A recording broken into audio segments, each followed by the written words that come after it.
the great Agra treasure. Our captive sat in the cabin opposite to the iron box which he had done so much and waited so long to gain. He was a sunburned, reckless-eyed fellow, with a network of lines and wrinkles all over his mahogany features, which told of a hard, open-air life. There was a singular prominence about his bearded chin which marked a man who was not to be easily turned from his purpose. His age may have been 50 or thereabouts, for his black, curly hair was thickly shot with grey. His face in repose was not an unpleasing one, though his heavy brows and aggressive chin gave him, as I had lately seen, a terrible expression when moved to anger. He sat now with his handcuffed hands upon his lap, and his head sunk upon his breast, while he looked with his keen, twinkling eyes at the box which had been the cause of his ill-doings. It seemed to me that there was more sorrow than anger in his rigid and contained countenance. Once he looked up at me with a gleam of something like humour in his eyes. "Well, Jonathan Small," said Holmes, lighting a cigar, "I am sorry that it has come to this." "And so am I, sir," he answered, frankly. "I don't believe that I can swing over the job. I give you my word on the book that I never raised hand against Mr. Sholto. It was that little hellhound Tonga who shot one of his cursed darts into him. I had no part in it, sir. I was as grieved as if it had been my blood relation. I welted the little devil with the slack end of the rope for it, but it was done, and I could not undo it again." "Have a cigar," said Holmes, "and you had best take a pull out of my flask, for you are very wet. How could you expect so small and weak a man as this black fellow to overpower Mr. Sholto and hold him while you were climbing the rope? You seem to know as much about it as if you were there, sir. The truth is that I hoped to find the room clear. I knew the habits of the house pretty well, and it was the time when Mr. Sholto usually went down to his supper. I shall make no secret of the business. The best defense that I can make is just the simple truth. Now, if it had been the old Major, I would have swung for him with a light heart. I would have thought no more of knifing him than of smoking this cigar. But it's cursed hard that I should be lagged over this young Sholto, with whom I had no quarrel whatever. You are under the charge of Mr. Athelney Jones, of Scotland Yard. He is going to bring you up to my rooms, and I shall ask you for a true account of the matter. You must make a clean breast of it, for if you do I hope that I may be of use to you. I think I can prove that the poison acts so quickly that the man was dead before ever you reached the room. That he was, sir. I never got such a turn in my life as when I saw him grinning at me with his head on his shoulder as I climbed through the window. It fairly shook me, sir. I'd have half killed Tonga for it if he had not scrambled off. That was how he came to leave his club, and some of his darts too, as he tells me, which I dare say helped to put you on our track, though how you kept on it is more than I can tell. I don't feel no malice against you for it.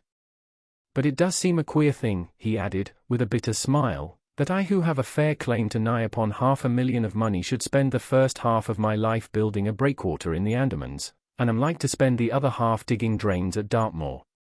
It was an evil day for me when first I clapped eyes upon the merchant Achmet and had to do with the Agra treasure, which never brought anything but a curse yet upon the man who owned it. To him it brought murder, to Major Sholto it brought fear and guilt, to me it has meant slavery for life." At this moment Athelney Jones thrust his broad face and heavy shoulders into the tiny cabin. "Quite a family party," he remarked.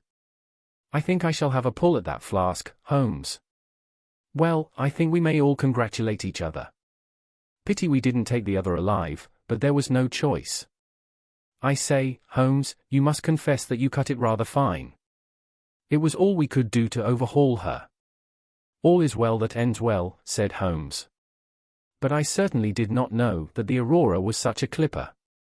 Smith says she is one of the fastest launches on the river, and that if he had had another man to help him with the engines we should never have caught her. He swears he knew nothing of this Norwood business."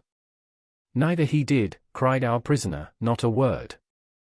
I chose his launch because I heard that she was a flyer. We told him nothing, but we paid him well, and he was to get something handsome if we reached our vessel, the Esmeralda, at Gravesend, outward bound for the Brazils. Well, if he has done no wrong we shall see that no wrong comes to him. If we are pretty quick in catching our men, we are not so quick in condemning them. It was amusing to notice how the consequential Jones was already beginning to give himself airs on the strength of the capture. From the slight smile which played over Sherlock Holmes's face, I could see that the speech had not been lost upon him. "We will be at Vauxhall Bridge presently," said Jones, "and shall land you, Dr. Watson, with the treasure box. I need hardly tell you that I am taking a very grave responsibility upon myself in doing this. It is most irregular, but of course an agreement is an agreement. I must, however, as a matter of duty, send an inspector with you, since you have so valuable a charge. You will drive, no doubt?" "Yes, I shall drive. It is a pity there is no key, that we may make an inventory first." "You will have to break it open." "Where is the key, my man?" "At the bottom of the river," said Small, shortly. "Hum. There was no use your giving this unnecessary trouble. We have had work enough already through you.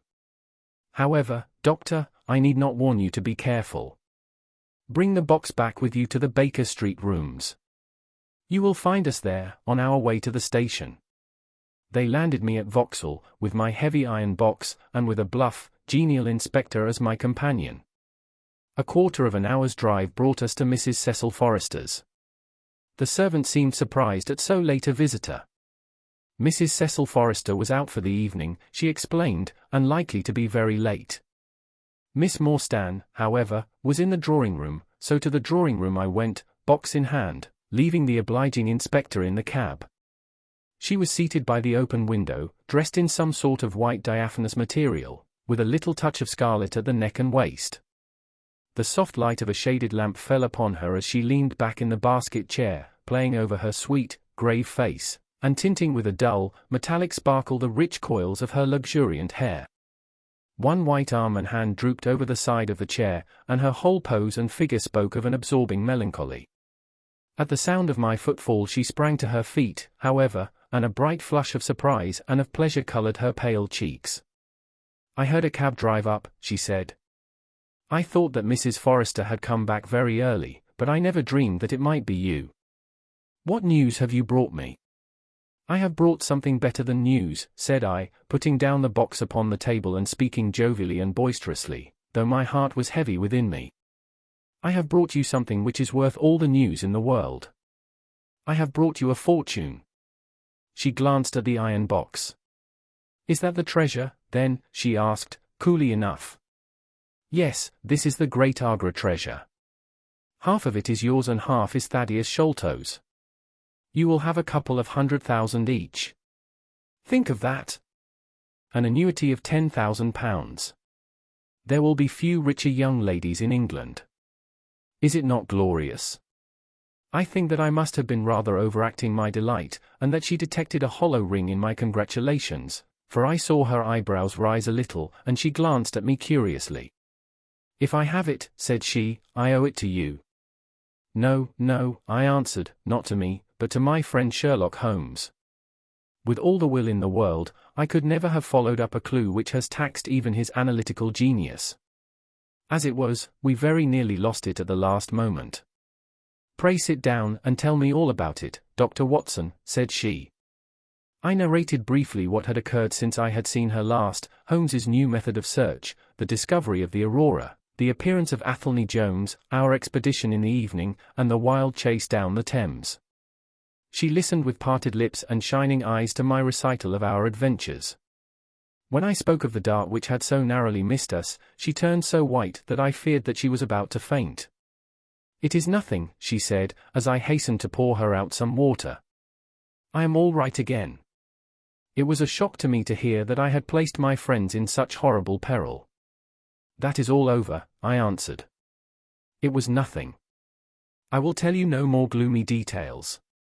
Let us turn to something brighter. There is the treasure. What could be brighter than that?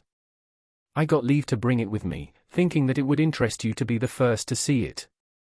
"It would be of the greatest interest to me," she said. There was no eagerness in her voice, however. It had struck her, doubtless, that it might seem ungracious upon her part to be indifferent to a prize which had cost so much to win. "What a pretty box," she said, stooping over it. "This is Indian work, I suppose?" Yes, it is Benares metalwork. And so heavy, she exclaimed, trying to raise it. The box alone must be of some value. Where is the key? Small threw it into the Thames, I answered. I must borrow Mrs. Forrester's poker. There was in the front a thick and broad hasp, wrought in the image of a sitting Buddha. Under this I thrust the end of the poker and twisted it outward as a lever. The hasp sprang open with a loud snap. With trembling fingers I flung back the lid. We both stood gazing in astonishment. The box was empty. No wonder that it was heavy. The ironwork was 2/3 of an inch thick all round. It was massive, well made, and solid, like a chest constructed to carry things of great price, but not one shred or crumb of metal or jewelry lay within it. It was absolutely and completely empty. The treasure is lost, said Miss Morstan, calmly. As I listened to the words and realized what they meant, a great shadow seemed to pass from my soul. I did not know how this Agra treasure had weighed me down, until now that it was finally removed. It was selfish, no doubt, disloyal, wrong, but I could realize nothing save that the golden barrier was gone from between us. Thank God! I ejaculated from my very heart. She looked at me with a quick, questioning smile. Why do you say that? She asked. Because you are within my reach again, I said, taking her hand. She did not withdraw it. Because I love you, Mary, as truly as ever a man loved a woman. Because this treasure, these riches, sealed my lips. Now that they are gone I can tell you how I love you. That is why I said, thank God. Then I say, thank God, too, she whispered, as I drew her to my side. Whoever had lost a treasure, I knew that night that I had gained one.